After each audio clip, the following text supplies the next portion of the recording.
So I've been using the phrase live, and I've been talking about live routes. But what does this actually mean? What is a live route? Well, a live route is a reference to an object from something such as a stack frame. The stack represents essentially the live running of the application. This is the stack across all threads. So any references from variables on stack frames that are referencing objects must be live references. Any static variables, so any static variables in the application that hold references to objects, those static variables are not attached to a particular instance of an object. They're just there as essentially global variables. Any object's references by statics must also be kept live. And there are also some other references as well. So if we're using, for example, the Java native interface, if we're using synchronization monitors, we'll be doing locking. Those are live references as well. So any object with a reference from a live route is kept alive during GC. These references from live routes are followed. So we have a reference to an object that's alive. If it holds references to any other objects, those objects are also kept alive. Remember that the garbage collector does not want to destroy any live objects. We must follow any references from the root down through all their child references until we find all the objects that we now know are alive. There's one other thing to think about here, especially when we think about garbage collection in the young generation. We may have a reference from a live route to an object that's now in the old generation. If that has a reference to an object in the young generation, then we'd need to follow that reference to ensure that we don't destroy that object in the young generation.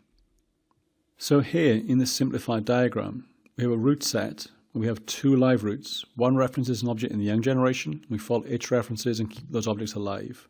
But that route set also has a reference to an object in the old generation. And that itself then is a reference to an object in the young generation. When we do a young garbage collect, we don't want it to remove the object from the young generation that's been referenced from the old generation. So we need to make sure that object is kept alive. So this is an issue. When we do a young generation garbage collect, the garbage collector only looks at references to objects in the young generation, only root references to objects in the young generation, i.e. it ignores objects in the old generation. And it does this for efficiency's sake.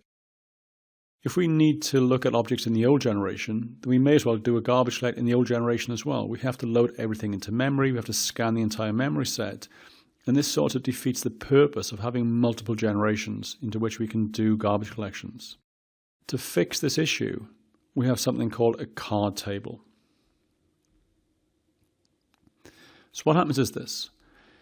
When a write to a reference to an object in the young generation happens, these writes go through something called a write barrier. And the write barrier triggers code in the Java virtual machine, and this code updates an entry in a table. And these tables are called card tables. Each entry in the card table owns 512 bytes of memory. So the idea is that if anything from that 512 bytes of memory is changed, then the card table is updated. On a minor GC, the card table is scanned, looking for any change data. That piece of memory is loaded, and any references in that memory are followed, and those references are then marked as being in use. So here we have a simplified picture of memory. We're showing a young generation, an old generation, and the card table. We're not showing any live routes here, just to keep this simple. So the idea now is that when an object in the old generation updates a reference to an object in the young generation, or as we'll say here, allocates an object, and that object is allocated into the young generation. So something like this. So the object is allocated, and an object in the old generation now has a reference to that object.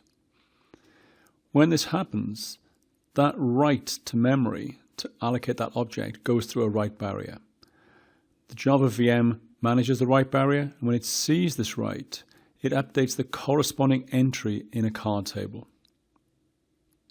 Again, this happens for any write into the young generation. So if we allocate another object in the young generation from something in the old generation, then the write goes through a write barrier, the Java VM manages the write barrier, and it again updates the corresponding entry in the card table.